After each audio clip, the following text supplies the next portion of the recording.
You've seen the black box. You've held the aluminum remote. You might even have one plugged into your TV right now.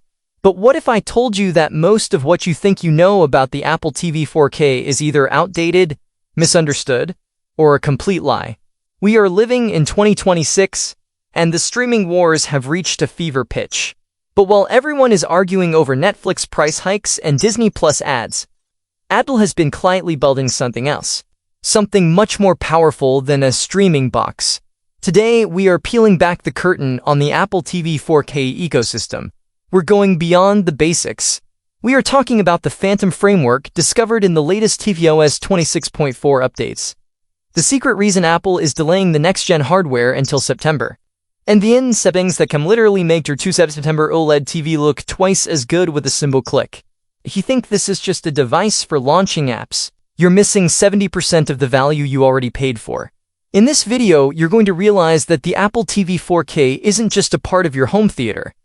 It's the brain of your entire digital life. And if you're still using the built-in apps on your smart TV, we need to have a serious talk about what you're doing to your eyes and your beta. Let's start with the controversy. Everyone's asking, where's the new Apple TV? We've seen the lease. We know the A17 Pro chip, the same monster that powers console-level gaming on the iPhone, is ready to go. But Apple is holding it back. Why? Because of something called Siri Pro.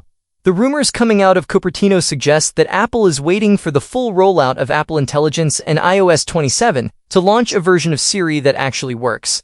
We're talking about a version of Siri that doesn't just find a movie, but understands context like a Siri isn't. Imagine saying, "Hey Siri, show me that scene from the movie where the guy is wearing the yellow hat," and it instantly jumps to the exact timestamp. This isn't science fiction anymore. It's the bottleneck holding at the hardware. But here's the kicker. You don't need to wait for the 2026 model to get a massive performance boost. Have the current A15 model. You are seeing a gold mine of untapped potential. Most users have their Apple TVs set to 4K HDR by default. Sounds right, doesn't it? Wrong. That's actually the biggest mistake you can make. By forcing HDR at the system level, you're making the Apple TV upscale non-HDR content, which ruins the color accuracy and crushes the blacks. The pro way, the way that enthusiasts in the high-end home theater forums do it, is set the format to 4K SDR and turn on match content, range, and frame rate. That allows the Apple TV to switch its app to match the original source perfectly. It's the difference between a movie looking digital and a movie looking cinematic. And speaking of cinematic, let's talk about the HomePod handshake. One of the most overlooked features of the Apple TV 4K is its ability to act as an ER curtain. This means that have a pair of HomePods, you can route on you for any device connected to TV, UTSI, direct box, Integral and Data 64, directly through the Apple TV to your HomePods. In 2026, there's a new hidden calibration tool.